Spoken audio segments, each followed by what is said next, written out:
Hello everyone, it's Lindsay and today is Tip Tuesday and we're going to do things a little differently over the next few weeks for Tip Tuesday. So I'm going to be picking a different product each week to spotlight and dig into for my Tip Tuesdays, and we'll look at what the product is, different ways to use it, pros and cons, examples of pages I've done with them, and that way you'll have a resource if you're looking into trying out new products or looking for new ways to use a product you already have. Hopefully that'll be a playlist of videos that will be a resource for you guys. So don't fear, I'm not getting rid of the traditional Tip Tuesdays. In fact, I will actually have bonus videos throughout the next few weeks. So sometimes as a tip comes up, Tuesdays will have 2 videos. So it'll have a Tip Tuesday with a product and then a Tip Tuesday with a tip. So I'm super excited about that. Leave me a comment down below. Let me know some products that you are excited to see or would like to see on here. Of course, I'm starting with gelatos. We're going to touch on distress inks, watercolors, Inktense pencils, Neocolor crayons, a lot of different things, but I want to make sure I don't miss something that maybe you guys want to see. So leave a comment down below. Let me know a product that you would like me to spotlight. I thought for the first video like this, we would talk about gelatos because I get so many questions about gelatos, and I know a lot of people recommend these to Bible journalers, and sometimes Bible journalers are brand new to the crafting world, have never even played with watercolors, let alone something like gelatos, and have a lot of questions. And so I wanted one place you could go to get information. This is an entry here done using gelatos. This is hands down the most popular video on my channel, has well over 20,000 views, which is crazy to me. And I used like a wet gelato technique on the background and let it kind of drip and move. But there are so many other ways that you can use these dry and wet. Let me show you some other examples. If you're not familiar with my YouTube channel, I do have playlists on my YouTube channel, and there is a playlist solely dedicated to gelatos. So every video I've ever done using gelatos is in that playlist. So I will link that down below so you can check that out. This page here is using gelatos mixed in with gesso to prep the page, and I'll show you how I did that. And so you get this really soft, even color on the background. And then we have this one here. There is a video for this process, and it is the gesso and gelato in the background, but then I also used gelato and matte gel medium through a stencil to create this fun textured effect. And then let's see here. This one here is using gelatos like watercolor and painting in the page. The nice thing about that is that the gelato is permanent once it dries, and so this page, no matter what moisture gets on it, it won't move around. And then I also went around with some gelato around the edges there.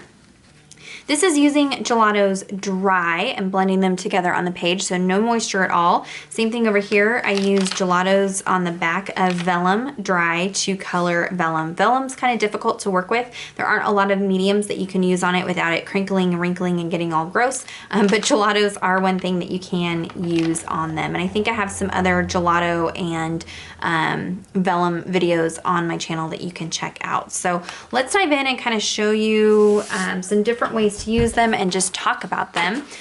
What I have here is a piece of cardstock. There is clear gesso on the top and nothing on the bottom. I was gonna work in my Bible, but I needed a little bit more room to work. And then I have a few colors here. Gelatos, if you're not familiar, they are a water-soluble pigment stick. So no, it's not ice cream, it's not chapstick, though it looks like chapstick. So you can twist the bottom, which produces more of the pigment stick. And basically this is solid just color. So it's pigment that you can mix with other mediums, typically something that has water in it. So gesso or texture paste, texture luxe, matte gel medium, just water. So there's a lot of different products that you can mix with this to either change the color of the product or change the consistency of the gelato. For storage, I keep mine in these photo containers that I get from Michaels, and I have several of them. They used to be all color organized, but that didn't last. Gelatos come in different sets, so you've got like pastels, you've got traditional colors, there are let's see, there's iridescent, there are metallics, I have a review of the iridescent ones on my channel, so you can check that out. Metallics, I tend to like the iridescent and the metallics better just because they're smoother consistency than the regular gelatos, but they do have some shimmer to them. Michael's does now sell gelatos open stock, so if you're just wanting to pick up a couple to try, or maybe you need to replace a color, you can get those open stock, as well as on Buy the Well for God. She sells them open stock as well. I believe she has buy 10 get one free, or maybe buy 5 get one free. I will link it down below and you can check that out, so you can kind of pick colors that work for you.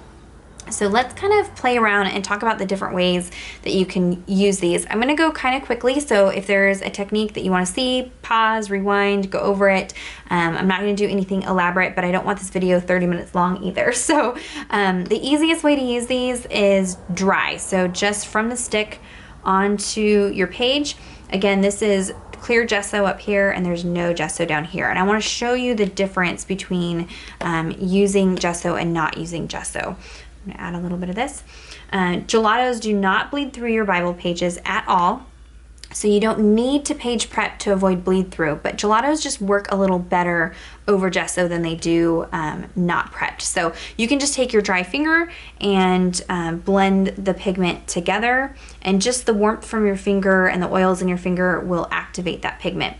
If you come down here to where it's not gessoed, it's just a little bit harder to get it to blend, and you can still see where you scribbled the pigment down. You just get a better, smoother blend over gesso. If you introduce, let's talk about other dry ways real quick. So another dry way I like to do is with cosmetic wedges. So yes, makeup sponges. And this is how I got that soft blend in that entry in Revelation. I'm gonna grab my Bible mat here.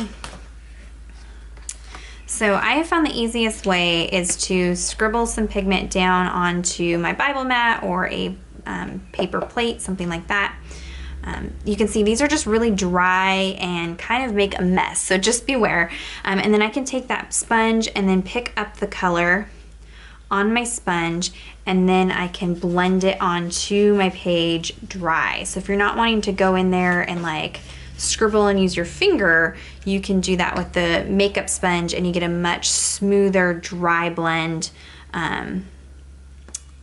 than coloring directly to the paper. So with gesso, of course, it's really easy. On here, it's a little bit harder on an unprepped to get a smooth blend.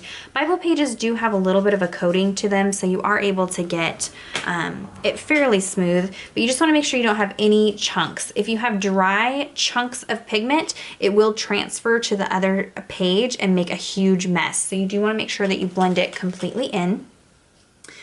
For wet, you can go directly to the paper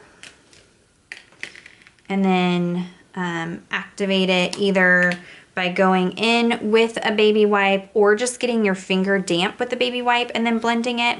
If you go in with a baby wipe, just beware that it does pick up some of the pigment, so it's not quite as intense and vibrant as if you go dry, because the baby wipe is picking up some of the color. You can also go in with a wet paintbrush and pick up color, either scribble it onto another surface or just come directly from the tip of your gelato. This does not ruin the product, and then you can paint with it just like watercolor. For some reason, this watermelon pink is super chunky. I don't know, it's kind of behaving weird. So you can do it that way.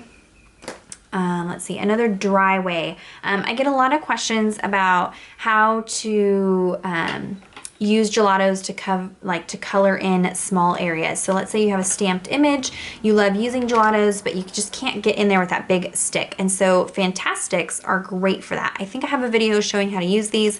They come in a bullet nib or a brush nib, depending on what you want.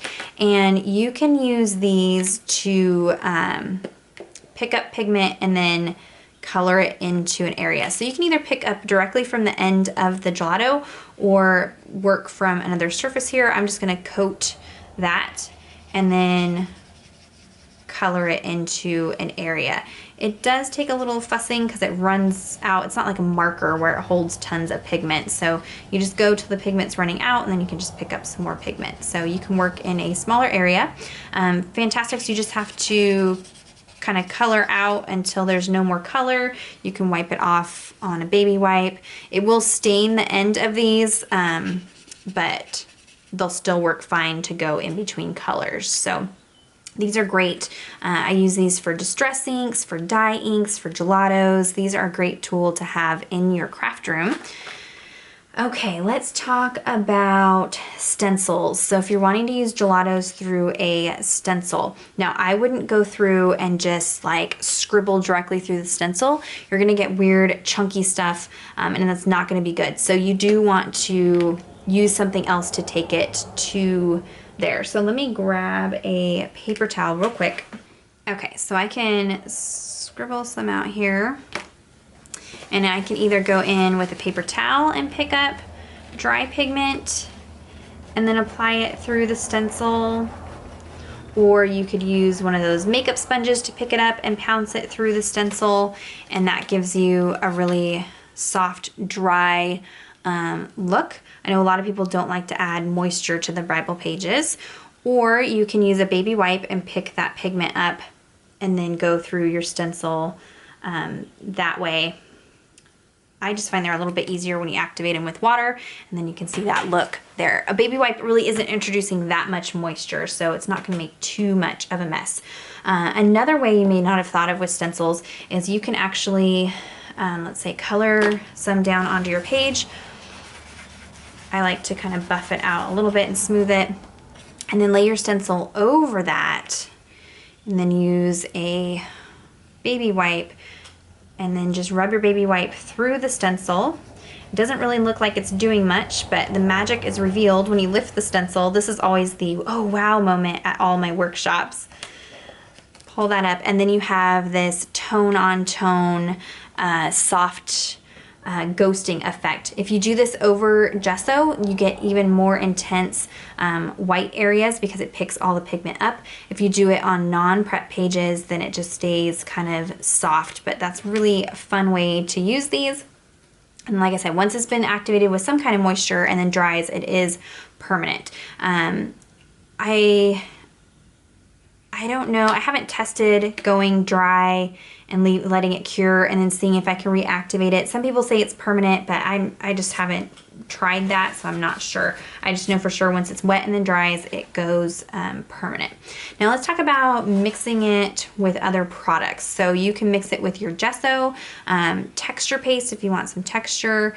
I'm gonna show you with some matte gel medium. You can use matte gel medium to prep your pages. It's a lot smoother than even the smoothest gesso. So I'm gonna just take a palette knife and pick up a little bit of product here. I like to work on one of these Bible mats or a non-stick craft mat. Tonic Studios just came out with a really awesome new glass mat that would be good for this. Just you wanna work on something like that. So.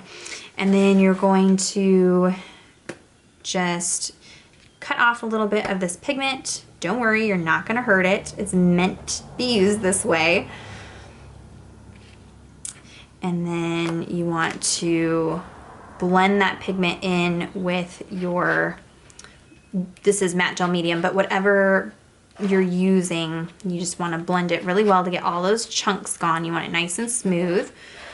These palette knives are super inexpensive. I found mine at Michael's. I can leave a link down below for you guys.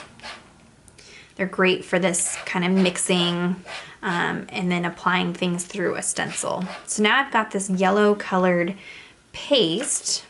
Matte gel medium can be used as a glue, and then I can apply this through a stencil. I didn't quite get it totally smooth, but. And now I've got this yellow textured paste through a stencil, or I can use it to prep my page, like that blue page that I had. If I pick up a little bit of this with the end of a gift card and then swipe it over my page. I get a very thin application of it, and now my page is prepped, so I could go in with mediums that do bleed, like Sharpie markers and brush markers and things like that that might bleed through the page. Won't bleed through because it's been prepped with a matte gel medium, but now I have a soft background on the page. Done super easy. You can do the same thing with gesso. I will say if you apply it this way, it maintains and stays translucent so you can still see the text. If you do it this way through a stencil, it gets pretty opaque and you can cover text with that. So just heads up, depending on, you know, if you have issues with covering the text, just be aware that it might cover. If you use a lot less pigment, then you can just use it'll have a softer color tone and it won't cover it. Another way that you can do with these is add them to some water in a spray bottle and create a spray. And so how I did that was I just scribbled some pigment out into a dish, added some water, and then used one of those palette knives to really work it and mush it and dissolve it, and then transferred it to a bottle. This technique is a little bit harder to get the ratio correct because this looks like it'd be pretty pigmented, but it's not. It's pretty light in color, so you just kind of want to play with the amount of water to pigment. And then I can spray this through a stencil or just spray a background, and I've got this fine pink mist. So if you're somebody who loves to use spray mists and things like that in your scrapbooking, and was wondering how to take that over into your Bible journaling, because most of the mists bleed through your Bible page, but this with the gelatos does not. So you can still use that mist technique and not have to worry about bleed through. If I added more pigment to this, I could get that real intense pink color. You can also add it to a prep page and then just add water to dissolve the pigment. This is how I did that one entry. And then let it drip and move and create some fun texture on the background. So I just think it moves a little bit better and is easier to manipulate on gesso, but it doesn't have to be on gesso. It does not bleed through. And I think that is about it for different ways to use it. If you have any questions or maybe a technique that I didn't show, be sure to leave that down below, and rewind the video, watch it over and over so you can pick up maybe some things I went through pretty quickly. Give this video a thumbs up if it was helpful. Share it across social media. I don't ask you to share videos very often, but I think this one will be a great resource for people who are looking into gelatos or have questions about gelatos. I'm not partnering with anybody for this video, so please share it, and that way people have this resource to maybe answer some of their questions about this product. And subscribe to my channel if you're not already subscribed. I try to post several times a week with Bible journaling videos, tips, crafts, faith planner, all kinds of things that are super fun over here. So definitely subscribe. And until next time, thank you so much. Bye-bye.